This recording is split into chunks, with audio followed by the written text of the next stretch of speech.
For 3,000 years, they ruled the Nile. Black pharaohs who conquered Egypt itself, warriors who faced down the Roman Empire, master metallurgists who forged weapons when Europe still worked in bronze. Yet their story has been erased, buried beneath the sands of Sudan, hidden in the shadows of their more famous neighbor to the north. They were called the Kingdom of Kush, the Nubians, the people of the land of gold. At their height, they controlled more pyramids than Egypt. They mummified their dead with greater precision. They built cities that rivaled Memphis and Thebes, and for a glorious century, they sat upon the throne of all Egypt as the 25th dynasty, Africa's black pharaohs. But who were they really? How did a kingdom south of Egypt become powerful enough to conquer the greatest civilization of the ancient world? And why has history forgotten Africa's most resilient empire? This is the untold story of Kush and Nubia. Today we journey to the heart of the ancient world, the Nile Valley. But we're not going to Egypt. We are traveling south, beyond the cataracts, beyond the borders of the pharaohs, into the land the ancients called Kush. For over 3,000 years, from approximately 2,500 BCE to 350 CE, the kingdom of Kush flourished in what is now Sudan. This civilization rose and fell in three distinct phases: the Khmer period, the Napatan period, and the Meroitic period. Each era brought new power, new culture, and new achievements that rivaled anything Egypt ever produced. This documentary will take you through the complete history of Kush, from its mysterious origins through its conquest of Egypt to its final transformation into one of Africa's most sophisticated Iron Age kingdoms. We'll meet the black pharaohs who ruled Egypt. We'll discover the warrior queens called Kandakes who defended their realm against Rome itself. We'll explore the hidden pyramids that outnumber those at Giza. But most importantly, we'll uncover the truth that has been buried for centuries: that African civilization didn't begin and end with Egypt. That south of the cataracts, another great power rose, one that would outlast the pharaohs, survive the Greeks, and stand defiant against the Romans. Welcome to the Kingdom of Kush. Welcome to Africa's hidden empire. To understand Kush, we must first understand Nubia, the land itself. Nubia is a region that stretches along the Nile River from the first cataract at Aswan in southern Egypt, down through what is now northern Sudan. The name Nubia likely comes from the ancient Egyptian word Nab, meaning gold, for this was a land of extraordinary mineral wealth. The Nile flows north through Nubia, but unlike the smooth passage through Egypt, the river here is interrupted by 6 great cataracts, rocky rapids that made navigation difficult and created natural boundaries between kingdoms. These cataracts would define Nubian history, marking borders between competing powers and protecting Kush from northern invaders. The land was harsh but fertile where it mattered. Along the river banks, the annual flooding of the Nile created rich agricultural land. But beyond the river's reach stretched the Nubian desert, vast, scorching, and unforgiving. This geography created a people who were tough, resourceful, and fiercely independent. The story of Kush unfolds across 3,000 years of human history. When Kush first emerged around 2,500 BCE, Egypt was already ancient, building its first pyramids. Mesopotamia's city-states were flourishing. The Indus Valley civilization was at its height. As Kush grew, it witnessed the rise and fall of empires. It saw the Hyksos invade Egypt. It watched the New Kingdom pharaohs build their monuments at Luxor and Karnak. It survived the Bronze Age collapse that destroyed civilizations across the Mediterranean. It faced the Assyrians, the Persians, the Greeks, and the Romans. Throughout these millennia, Nubia occupied a unique position in the ancient world. It was the bridge between Mediterranean Africa and sub-Saharan Africa. Goods from the African interior, gold, ivory, ebony, incense, exotic animals, and enslaved people flowed north through Nubia to Egypt and beyond. In return, manufactured goods, grain, and luxury items traveled south. This position made Nubia wealthy, but it also made it a target. From the beginning, Egypt and Nubia were intertwined, sometimes as trading partners, often as enemies, occasionally as one unified kingdom. The relationship was complex, marked by mutual influence, cultural exchange, and periodic warfare. The ancient Egyptians both admired and feared Nubia. Egyptian texts describe Nubia as Ta Seti, the land of the bow, acknowledging the legendary skill of Nubian archers. They called the region Kush, Wawat, and Irem at different periods. Egyptian art often depicted Nubians as enemies to be conquered, but Egyptian pharaohs also employed Nubian soldiers, married Nubian princesses, and adopted Nubian fashions. The truth is that Nubians and Egyptians were culturally similar in many ways. Both practiced mummification, both built pyramids, both worshipped similar gods, though with different emphasis. The Nubian language was distinct, but many Nubians spoke Egyptian, and trade between the regions was constant. But Egypt always saw itself as superior. During periods of strength, Egyptian pharaohs launched military campaigns into Nubia, building fortresses and extracting tribute. During Egypt's weak periods, Nubia reasserted its independence and sometimes raided north into Egypt itself. This dynamic, the push and pull between two Nile Valley powers, would define 3,000 years of history. The kingdom of Kush evolved through three distinct periods, each centered on a different capital city and each with its own character. The Kema period, from approximately 2500 to 1500 BCE, saw the rise of the first great Nubian kingdom, centered on the city of Kema, south of the Third Cataract. This civilization developed independently of Egypt, creating its own distinctive culture, architecture, and burial practices. The Napatan period, from approximately 1000 to 300 BCE, marked Kush's golden age. After a long Egyptian occupation, Kush re-emerged as a powerful kingdom centered on the city of Napata, near the sacred mountain of Jebel Bakar. During this era, Kushite kings conquered Egypt itself and ruled as the 25th dynasty. The Meroitic period, from approximately 300 BCE to 350 CE, saw the kingdom center shift south to Meroe. Here, Kush developed its own unique script, became an iron-working powerhouse, and evolved into a distinctly African civilization, less influenced by Egypt and more connected to the African interior. Each period would bring triumphs and disasters. Each would contribute to the legacy of one of Africa's greatest kingdoms. Who were the Nubians? What did they look like? What language did they speak? The people of Kush were African, dark-skinned, though skin tones varied from light brown to deep black, just as they do throughout Africa today. Ancient Egyptian art consistently depicts Nubians as darker than Egyptians themselves, and classical Greek and Roman sources describe them as Ethiopians, meaning people with burned faces. But physical appearance tells only part of the story. The Nubians spoke their own language distinct from Egyptian. During the Kema period, they spoke an unknown ancient Nubian language.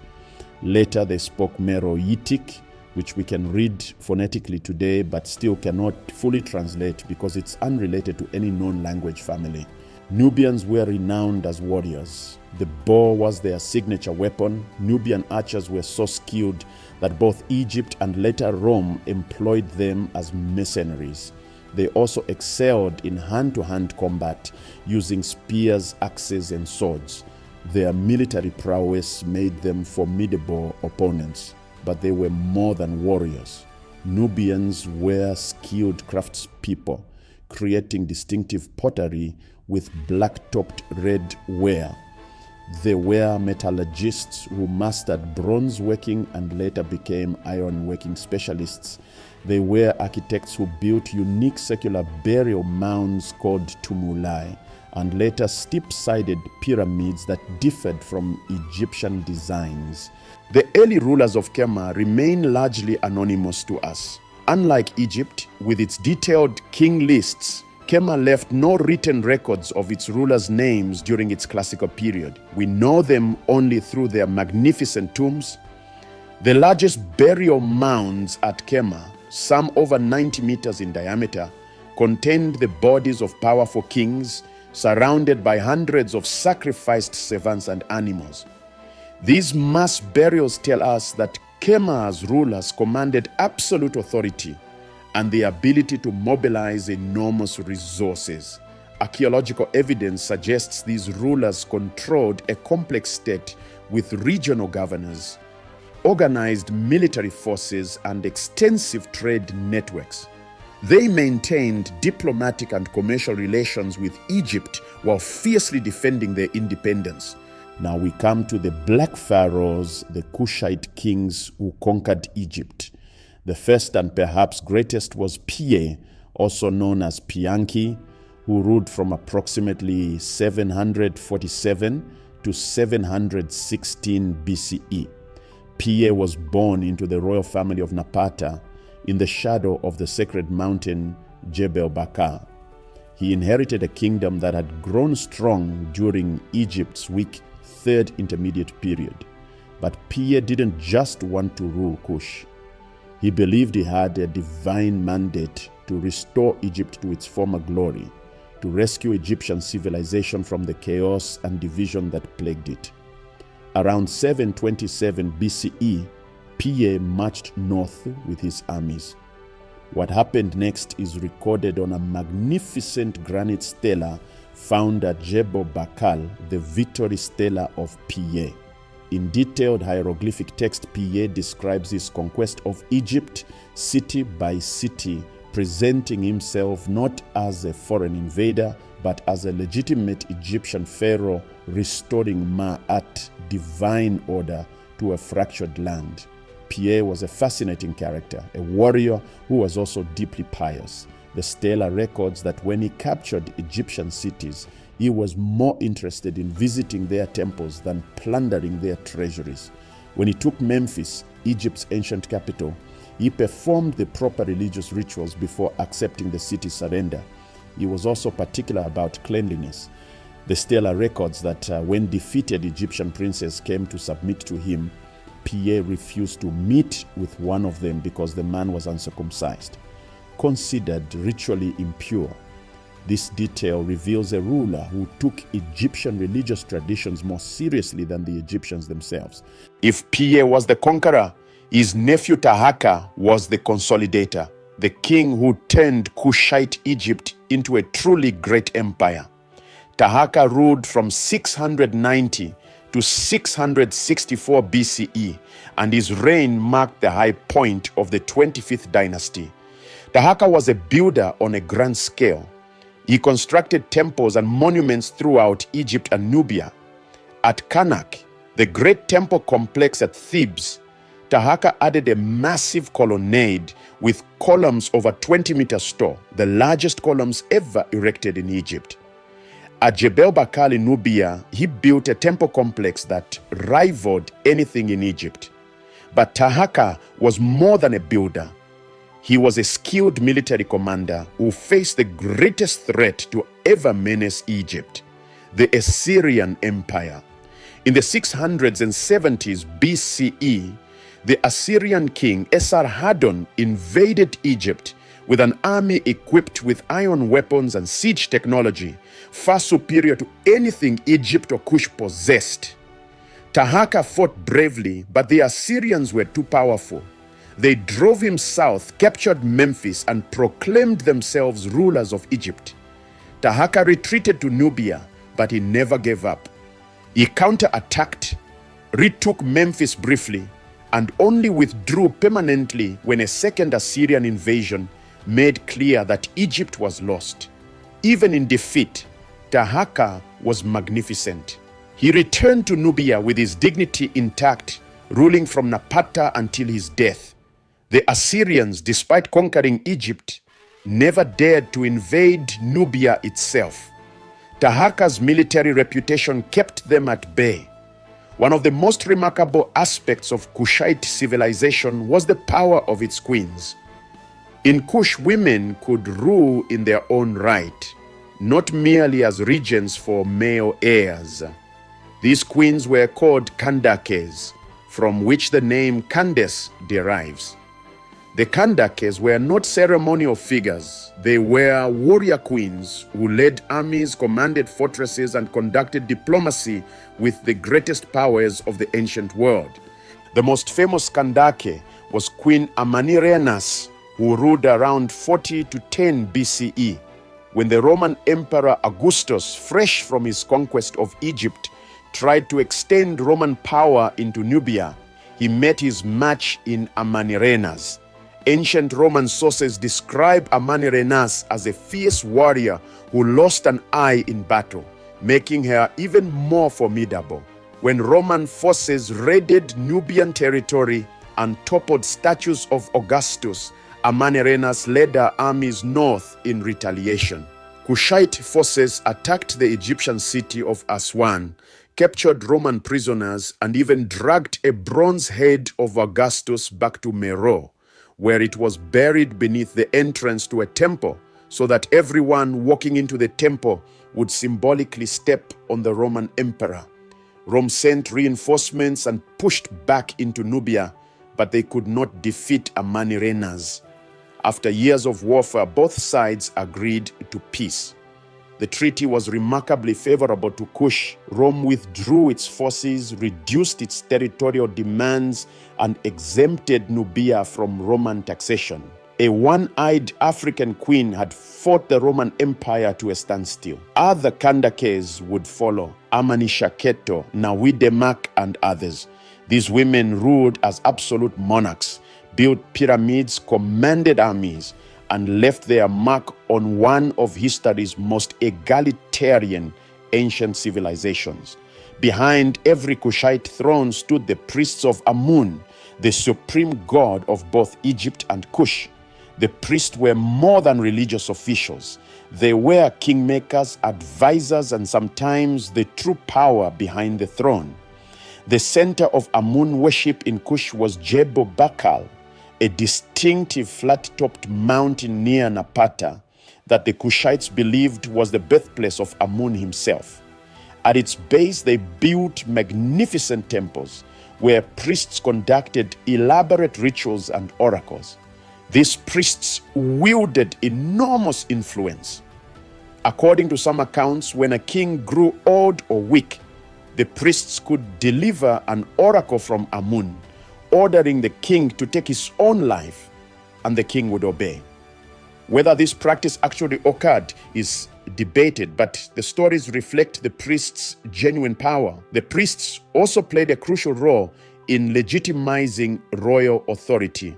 A Kushite king wasn't truly a king until he had been crowned at Jebel Bakal with the blessing of Amun's priests. This religious sanction gave Kushite rulers their divine mandate to rule and later to conquer Egypt in Amun's name. Our story begins in the midst of prehistory around 2500 BCE, when the first urban settlement emerged at Kerma, just south of the third cataract of the Nile. Kerma didn't spring up overnight. For thousands of years before, people had lived along the Nubian Nile, farming, herding cattle, and trading. But around 2500 BCE, something changed. Population grew, villages merged. Social hierarchies developed, and at Kema, Africa's first great Nubian civilization was born. The early Kema culture was sophisticated. They created beautiful pottery, thin-walled vessels with a distinctive black top and red body, considered some of the finest ceramics of the ancient world. They built circular houses with thick mud brick walls. They herded cattle, which held both economic and spiritual significance. Most importantly, they began to organize politically. By 2000 BCE, Kema had emerged as the capital of a kingdom that controlled the Nile Valley between the second and fourth cataracts. This kingdom traded extensively with Egypt, exporting gold, ivory, ebony, incense, and cattle north, while importing Egyptian manufactured goods. But this trade relationship was unequal. Egypt, under the powerful Middle Kingdom pharaohs, saw Nubia as a source of resources to be exploited. Around 1900 BCE, Pharaoh Senusret III launched a massive military campaign into Nubia, pushing Egyptian control south to the Second Cataract. He built a series of massive fortresses, the most sophisticated military architecture of the Bronze Age, to control the Nile and extract Nubian wealth. These fortresses were formidable. Thick walls, multiple gates, drawbridges, bastions, and moats protected Egyptian garrisons. The largest at Buhen covered over 7 acres and had walls over 10 meters high. Egypt was clearly taking the Nubian threat seriously. For 400 years, Kema chafed under Egyptian domination, but the kingdom survived, maintaining its cultural identity and building its strength. The rulers of Kema continued to be buried in massive tumuli, surrounded by hundreds of sacrifice servants who would accompany them to the afterlife, a practice that showed both the rulers' absolute power and a religious system distinct from Egypt's. Then around 1700 BCE, Egypt's Middle Kingdom collapsed. The Hyksos, Asiatic invaders, conquered northern Egypt. Egyptian authority in Nubia evaporated almost overnight. Kema's moment had come. The kingdom expanded rapidly, pushing north past the abandoned Egyptian fortresses. Kema forces occupied the fortresses themselves, turning them into Nubian strongholds. At its peak, around 1650 BCE, the kingdom of Kema controlled the Nile Valley from the Fourth Cataract all the way north to the First Cataract at Aswan, the border of Hyksos-controlled Egypt. The Kema civilization reached its apex. The capital city grew to cover 25 hectares with massive mud brick buildings, including the famous Defufa, a temple structure over 18 meters tall that still stands today, the oldest standing structure in sub-Saharan Africa. Kema had become a great power, dealing with Egypt as an equal. Diplomatic letters show that the Hyksos, as rulers of northern Egypt, and the kings of Kema communicated as allies, possibly coordinating against the Egyptian resistance forces gathering in Thebes. But Egypt would not remain divided forever. Around 1550 BCE, the princes of Thebes launched a war of liberation against the Hyksos. They developed new military technology, the horse-drawn chariot, the composite bow, bronze-scale armor, and forged a new Egyptian state, the New Kingdom. These New Kingdom pharaohs were warrior kings, unlike any Egypt had seen before, and they had long memories. Egypt had been humiliated by the Hyksos invasion. Nubia had taken advantage of Egypt's weakness. Now Egypt would have its revenge. Pharaoh Thutmose I struck first around 1500 BCE. His armies swept south, smashing through Nubian defenses and pushing deep into Kema territory. His son Thutmose II continued the conquest, but it was Thutmose III, Egypt's Napoleon, who delivered the final blow. Around 1450 BCE, Thutmose III's armies destroyed Kema. The capital was burned, the kingdom was dismantled. For the first time in 1,000 years, Nubia ceased to exist as an independent political entity. What followed was nearly 500 years of Egyptian occupation, the longest colonial period in African history. The New Kingdom pharaohs didn't just conquer Nubia, they attempted to Egyptianize it. They built massive temples to Egyptian gods throughout Nubia. They installed Egyptian administrators. They educated the sons of Nubian chiefs in Egyptian schools, teaching them to speak Egyptian and worship Egyptian gods. Pharaoh Ramesses II exemplified this cultural imperialism. He built the magnificent temples at Abu Simbel deep in Nubia, with colossal statues of himself carved into the living rock, a permanent declaration of Egyptian dominance. For Nubian culture, this was a disaster. The Kema civilization's distinctive pottery styles disappeared. Indigenous religious practices went underground. The Nubian language survived, but Egyptian became the language of power and prestige. Yet the Nubians were not passive victims. They served in Egyptian armies, rising to high ranks. They worked as administrators, managing Egyptian interests in their homeland. And slowly, gradually, they absorbed Egyptian culture, not as subjects, but as equals and eventually as inheritors. By 1100 BCE, the elite of Nubia were thoroughly Egyptianized. They worshipped Amun. They built Egyptian-style temples. They wrote in hieroglyphics. They mummified their dead according to Egyptian practices. But here's the crucial point. They didn't see this as abandoning their identity. They saw themselves as becoming the true keepers of Egyptian civilization, more Egyptian than the Egyptians themselves. This would matter greatly in the centuries to come. Around 1070 BCE, the New Kingdom of Egypt collapsed. Civil war, foreign invasions, and economic crisis tore Egypt apart. Egyptian authority in Nubia crumbled. Egyptian administrators fled north. And into this vacuum stepped a new Nubian power, the Kingdom of Napata, centered on the city of Napata at the Fourth Cataract near the sacred mountain of Jebel Bakal. This new kingdom was different from more ancient Kema. These Nubians had thoroughly absorbed Egyptian culture, but they were building something new, a synthesis of Nubian independence and Egyptian civilization. The kings of Napata presented themselves as the legitimate successors to Egypt's pharaohs. They adopted Egyptian royal titles. They built Egyptian-style pyramids for their tombs. They worshipped Amun as their supreme god. But they ruled from Nubia, not Egypt, and they governed according to Nubian traditions. For 3 centuries, Napata grew in power and wealth.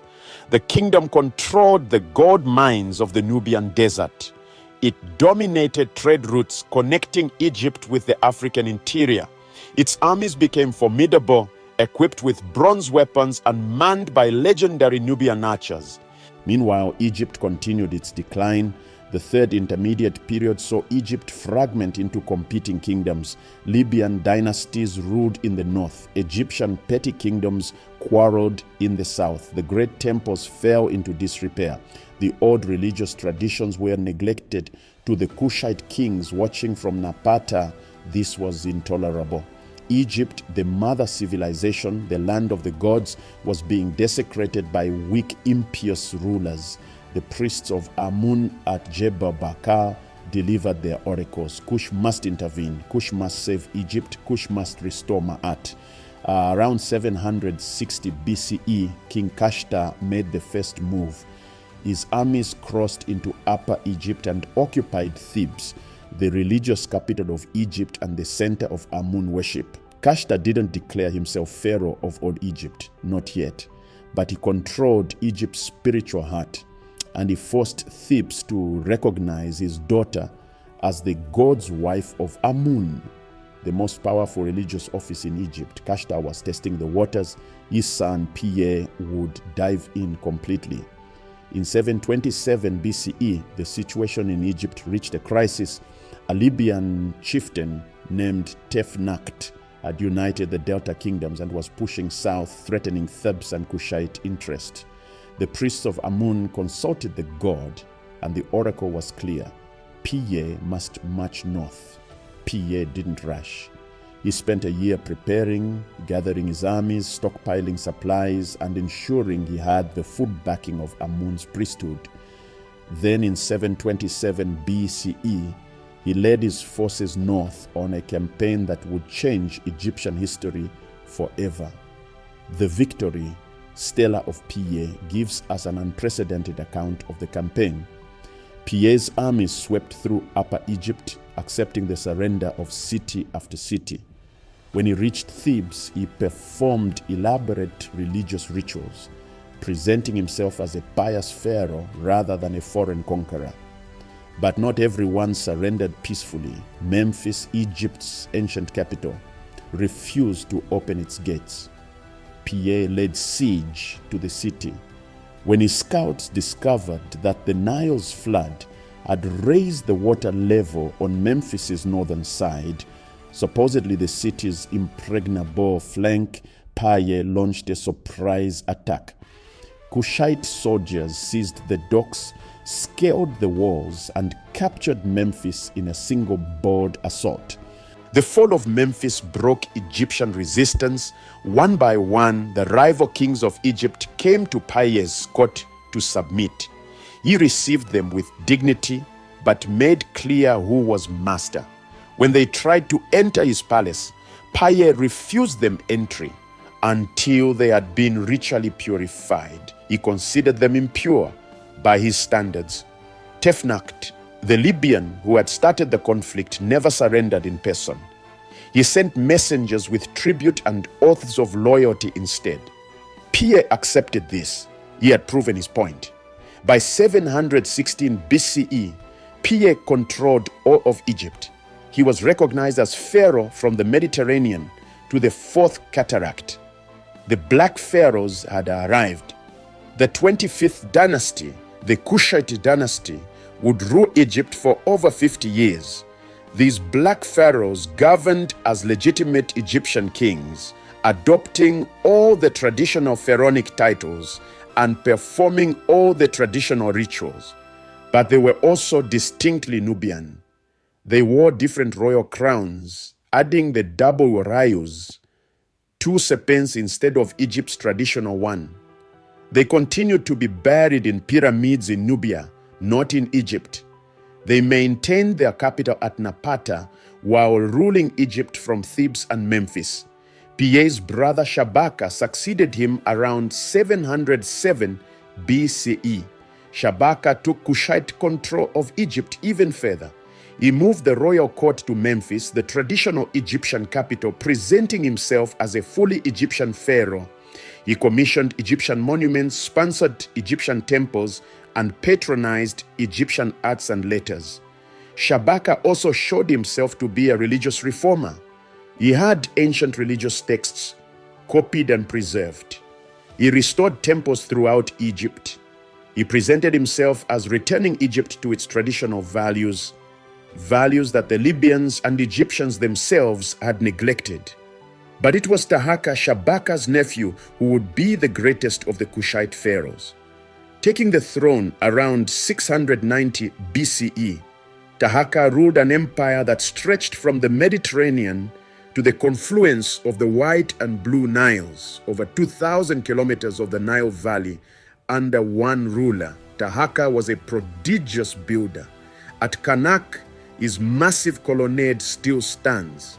At Memphis, he constructed palaces and temples. Throughout Nubia, he built or renovated dozens of temples.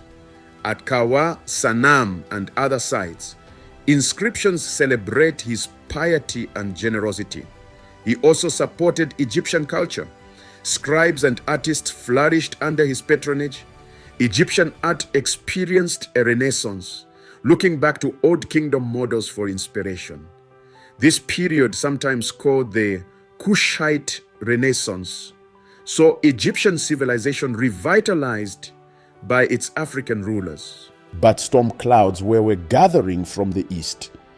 The Assyrian Empire, centered in Mesopotamia, had become the most powerful military force in the ancient world. With iron weapons, siege technology, cavalry, and ruthless tactics, the Assyrians had conquered everything from Persia to the Mediterranean coast. Egypt was next on their list. In 674 BCE, the Assyrian king Esarhaddon launched the first invasion of Egypt. Taharka met him in battle and remarkably defeated him. The Assyrians withdrew and Taharka celebrated his victory with new monuments. But Esarhaddon came back. In 671 BCE, he returned with a larger army, better prepared and more determined. This time, the Assyrians broke through Taharka's defenses and captured Memphis. Taharka retreated south to Thebes and then to Nubia. For the next 7 years, Egypt became a battlefield. Taharka would counterattack and reclaim Memphis, only to face another Assyrian invasion. The Assyrians would conquer Egypt only to have Taharka drive them out again. It was a brutal stalemate. Finally, in 664 BCE, the Assyrian king Ashurbanipal launched a massive invasion that settled the matter. Assyrian armies swept through Egypt, captured Thebes, and sacked the great city, looting temples, destroying monuments, and carrying away treasures accumulated over centuries. Taharka's successor Tantamani tried one last desperate counterattack but failed. The 25th dynasty was over. The Kushite pharaohs withdrew to Nubia forever. Egypt would never be ruled from Nubia again. The loss of Egypt could have destroyed Kush, but instead it transformed it. Retreating to Nubia, the Kushite kings focused on consolidating their African kingdom, and what they built was remarkable.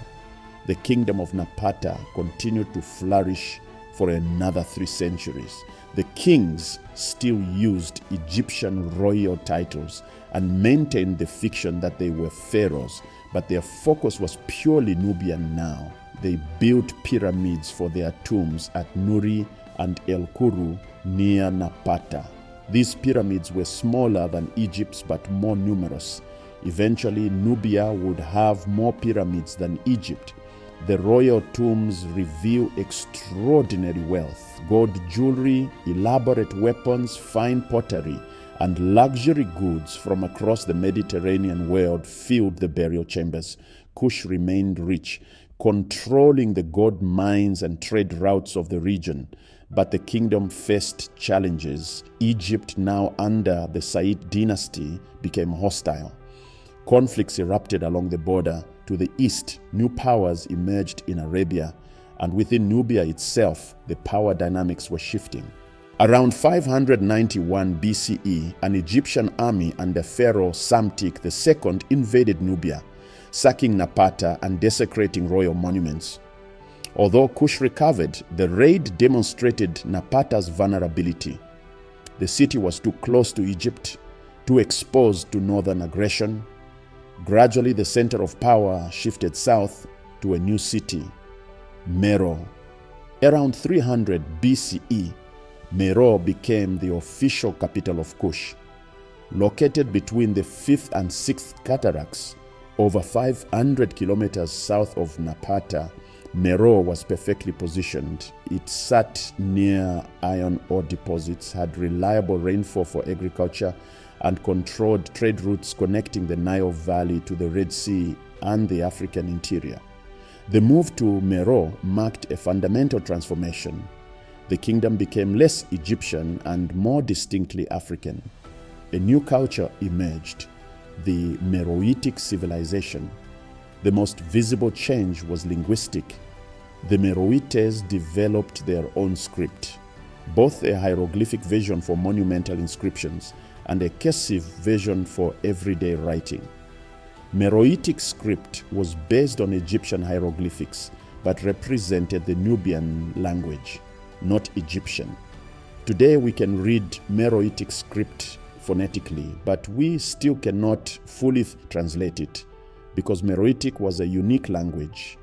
unrelated to any known language family. This makes Meroe one of the great mysteries of African history. We can read their words but not understand their meaning. But Meroe's greatest achievement was industrial. The city became an iron-working center on a scale unprecedented in Africa. Huge slag heaps still surround the ancient city, evidence of intensive iron smelting. Meroe produced iron tools, weapons, and trade goods that spread throughout northeastern Africa. This made Meroe extraordinarily wealthy and militarily powerful. While Mediterranean civilizations had been using iron for centuries, iron remained rare in much of Africa. Meroe's iron monopoly gave it enormous economic and military advantages.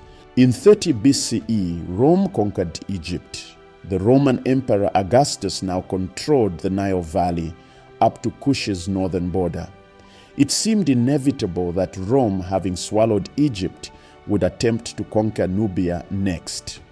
Augustus's prefect in Egypt, Gaius Petronius, decided to test Kush's defenses. In 25 BCE, Roman forces raided Nubian territory, destroyed statues of the Kandake, and occupied several border towns. This was a mistake. Queen Amanirinas, the reigning Kandake, responded with fury. She personally led an army north into Roman Egypt, attacking the garrison town of Syene and sacking the city of Philae. Her forces captured Roman prisoners, toppled statues of Augustus, and carried the bronze head of the emperor back to Meroe as a trophy. Rome could not let this stand. Petronius led a counterattack, pushing deep into Nubia. Roman legions captured Napata and destroyed it. They marched further south toward Meroe itself. But the Romans were stretched thin, fighting in unfamiliar desert terrain against an enemy who knew every rock and dune. Kushite forces harassed them constantly. Supply lines became precarious, and Amanirinas showed no sign of surrendering. Eventually, both sides agreed to negotiate. In 20 BCE, Kushite ambassadors traveled to the Greek island of Samos, where Augustus himself was staying. The negotiations were surprisingly favorable to Kush. Rome agreed to withdraw from Nubian territory, reduce the tribute demanded, and respect Kush's independence. Why did Rome, the mightiest empire in the world, make peace on such generous terms? Because conquering Nubia wasn't worth the cost. The region was poor by Mediterranean standards, the terrain was hostile, and Meroe had proven it could make Roman occupation very expensive. Amanirinas had achieved what few ancient rulers ever managed. She had fought Rome to a standstill. After the peace with Rome, Meroe entered a long, slow decline. The kingdom remained independent and continued building pyramids, temples, and palaces, but the quality of construction gradually deteriorated. The later pyramids at Meroe are smaller, more crudely built, and show less artistic sophistication than earlier monuments. Several factors contributed to this decline. Trade routes shifted as the Red Sea became more important for Roman commerce, bypassing the Nile Valley. Environmental degradation, deforestation from iron smelting and overgrazing may have weakened the agricultural base. Political fragmentation seems to have occurred, with regional centers gaining independence from Meroe's authority. But the final blow came from the south. The kingdom of Aksum, in what is now Ethiopia and Eritrea, rose to power in the first centuries CE. Aksum controlled the Red Sea trade, had close ties with Rome, and was expanding westward into the Nile Valley. Around 350 CE, King Ezana of Aksum invaded Meroe. Aksumite inscriptions, written in Greek, describe a victorious campaign against the Noba and Kasu, the people of Nubia and Kush. The Aksumites burned towns, captured livestock, and destroyed Meroitic power. Meroe was abandoned. The great city fell silent. The pyramids stopped being built. The Meroitic script ceased to be written. After 3,000 years, the kingdom of Cush was no more. For 2,000 years, the story of the Black Pharaohs was hidden, forgotten, and when rediscovered, often misunderstood or downplayed. European scholars of the 19th and early 20th centuries couldn't accept that Black Africans had conquered Egypt.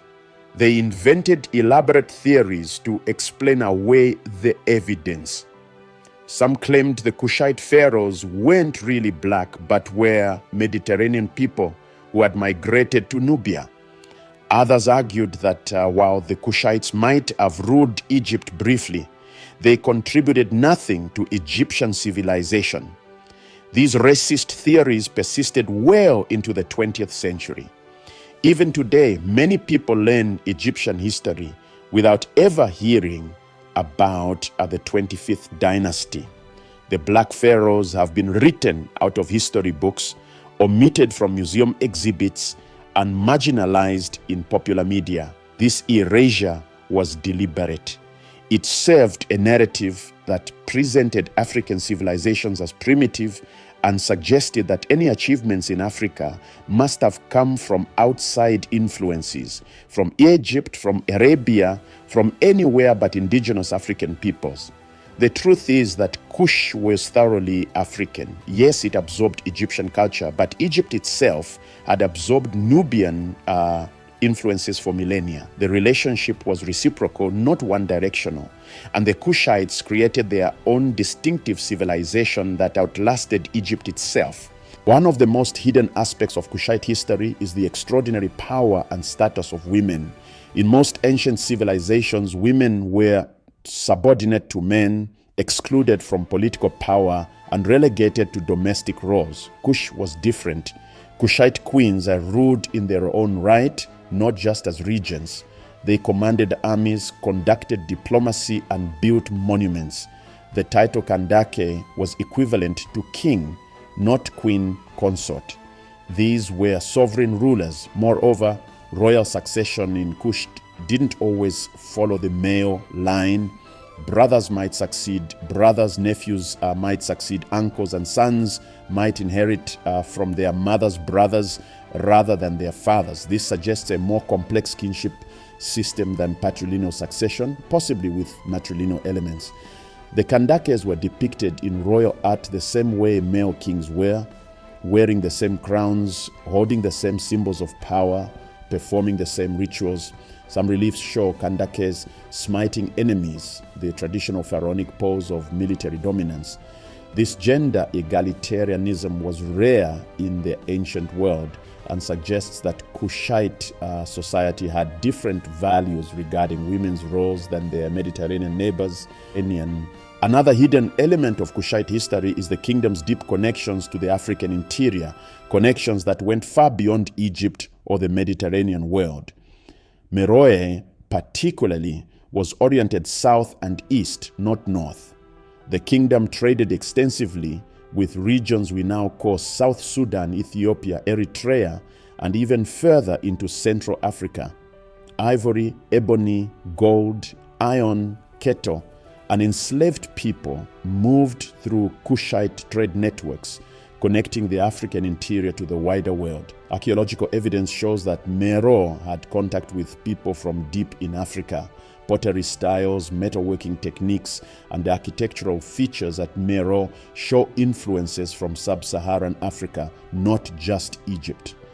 The Meroitic language itself may have belonged to a Nilo-Saharan language family, linking it to languages spoken across the African Sahel, not to Mediterranean language families. In other words, Kush wasn't just a peripheral offshoot of Egyptian civilization.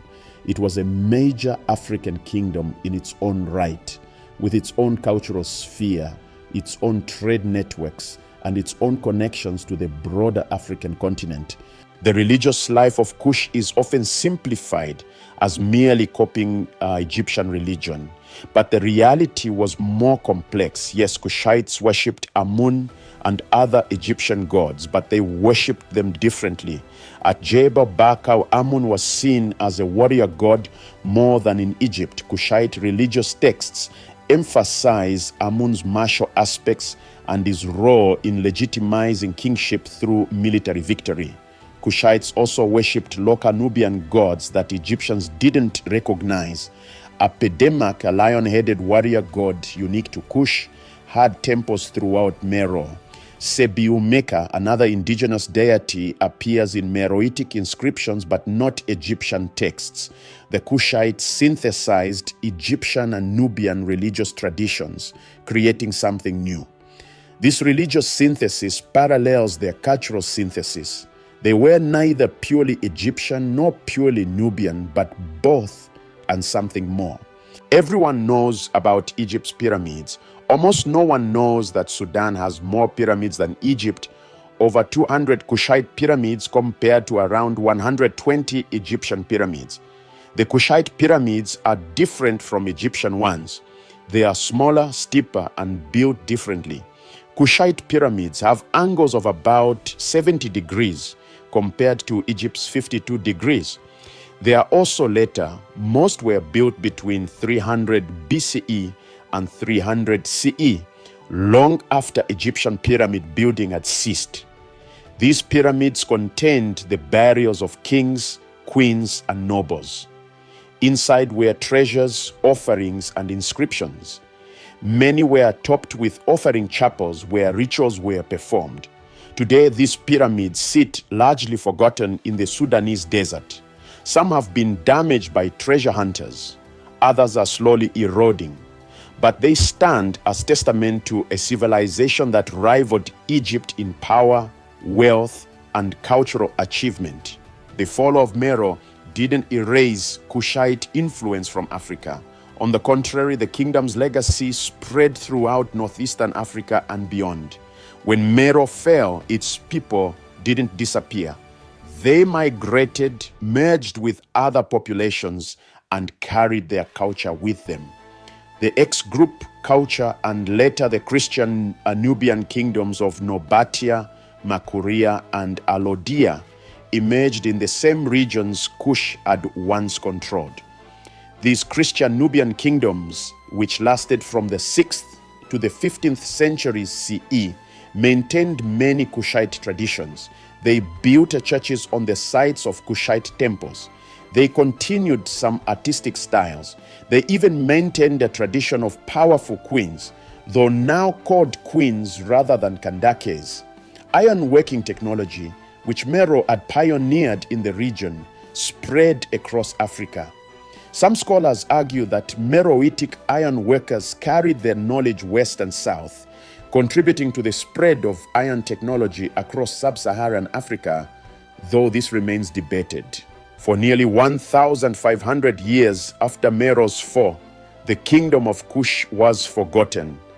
The pyramids at Meroe, Nuri, and Ekuru sat abandoned in the desert. The temples at Jebel Bakar fell into ruin. The Meroitic script became unreadable. European explorers rediscovered the pyramids in the 19th century, but early archaeological work was destructive. The Italian treasure hunter Giuseppe Ferlini blew up dozens of pyramids searching for treasure in the 1830s. He found some spectacular gold jewelry but destroyed irreplaceable monuments. Serious archaeological work began in the early 20th century, led by scholars like George Reisner of Harvard University. Reisner excavated extensively in Nubia, uncovering royal tombs, temples, and cities. His work revealed the extent and sophistication of Kushite civilization. But Reisner was also a product of his time. He couldn't accept that Black Africans had created such achievements, so he developed the Hamitic hypothesis, the racist theory that any advanced civilizations in Africa must have been created by lighter-skinned peoples from the Mediterranean or Middle East. This racist interpretation dominated Kushite studies for decades. Only in the latter half of the 20th century did scholars begin to properly acknowledge that Kush was an African civilization created by Black Africans. Today, archaeological work continues in Sudan, led increasingly by Sudanese scholars. New discoveries are being made constantly: temples, cities, inscriptions, and artifacts that continue to reveal the complexity and achievement of Kushite civilization. In modern Sudan, the legacy of Kush is complex and contested. Sudan is a diverse country with many ethnic groups, languages, and cultural traditions. The ancient Kushites are ancestors to some Sudanese people, particularly those in the northern regions, but not to all. Our modern Nubian people, ethnic Nubians who live along the Nile in southern Egypt and northern Sudan, see themselves as the direct descendants of the ancient Kushites. They maintain distinct languages, cultural practices, and identity separate from Arab Sudanese culture. However, the Nubian homeland has been devastated by modern development. The construction of the Aswan High Dam in the 1960s flooded much of Nubian territory, forcing the relocation of tens of thousands of Nubians and drowning countless archaeological sites. Some monuments, like Abu Simbel, were relocated at great expense, but many smaller sites were lost forever. Despite these challenges, Nubian cultural identity remains strong. Nubians take pride in their connection to the ancient Kushite civilization and work to preserve their language and traditions. The Kingdom of Kush holds important lessons for how we understand African and world history. First, it demonstrates that African civilizations were not isolated or primitive. Kush was a sophisticated state that engaged with the Mediterranean world, the Middle East, and the African interior. It produced art, architecture, literature, and technology that rivaled any civilization of its era. Second, it shows that the relationship between Egypt and sub-Saharan Africa was not one-directional. For too long, scholars assumed that all civilization in Africa flowed from Egypt southward. Kush proves that influence moved in both directions, that African peoples south of Egypt influenced Egyptian civilization and at one point literally ruled it. Third, it reveals the complexity of cultural identity in the ancient world. The Kushites weren't simply imitating Egypt. They were creating a unique synthesis of Egyptian, Nubian, and other African cultural elements. They could be both thoroughly Egyptianized and distinctly Nubian at the same time. Fourth, it highlights the role of women in ancient African societies. The Kandakes of Kushu ruled with an authority that few women in the ancient Mediterranean world could match. This challenges assumptions about gender roles in ancient societies. Finally, Kush reminds us that civilizations rise and fall, but their legacies endure. For 3,000 years, Kush survived conquests, occupations, invasions, and disasters. When it finally fell, it left behind pyramids, temples, inscriptions, and cultural traditions that continue to influence the region today. The story of Kush is not finished. Archaeologists continue to excavate new sites, revealing more about this remarkable civilization. The Meroitic script may yet be deciphered, opening up hundreds of inscriptions to modern understanding. In Sudan, despite political instability and economic challenges, efforts continue to preserve and study Kushite monuments. UNESCO has designated several Kushite archaeological sites as World Heritage Sites, including the pyramids at Meroe and the temples at Jebel Bakar. Museums around the world are beginning to give Kushite artifacts the prominence they deserve. The Museum of Fine Arts in Boston, the British Museum in London, and the Sudan National Museum in Khartoum all have significant Kushite collections. And in the broader world, awareness of Kush is growing. Books, documentaries, and academic studies are bringing the Black Pharaohs and the Kandakes to wider audiences. The story of Africa's hidden empire is finally being told. What can we learn from the Kingdom of Kush? Perhaps the most important lesson is about historical visibility. For too long, African achievements have been hidden, minimized, or attributed to outside influences. Kush reminds us that Africa has always been home to sophisticated civilizations that created remarkable achievements. The story of Kush also teaches us about cultural identity and synthesis. The Kushites didn't have to choose between being Egyptian and being Nubian. They created something that was both and something new. This speaks to broader human experiences of cultural mixing, adaptation, and innovation. The resilience of Kush is another powerful lesson. This civilization survived Egyptian conquest, Assyrian invasion, and eventually Roman expansion. When it could no longer compete militarily with northern powers, it adapted, moving its capital south and transforming into a different kind of kingdom. This adaptability allowed Kush to survive for 3,000 years, longer than almost any other civilization in human history. The Kanda caves of Kush remind us that gender roles are culturally constructed, not universal. In a world where most ancient civilizations excluded women from power, Kush shows that alternatives were possible. Queens ruled as sovereigns, led armies, and built monuments. This challenges us to think more critically about assumptions regarding gender and power. Finally, Kush teaches us about the interconnectedness of the ancient world. This was not an isolated civilization. It traded with Egypt, Rome, Arabia, India, and the African interior. It absorbed influences from all these regions while maintaining its own distinct identity. Kush was both thoroughly African and thoroughly cosmopolitan. The kingdom of Kush was not a footnote to Egyptian history. It was a major African civilization that deserves to be studied, celebrated, and remembered on its own terms.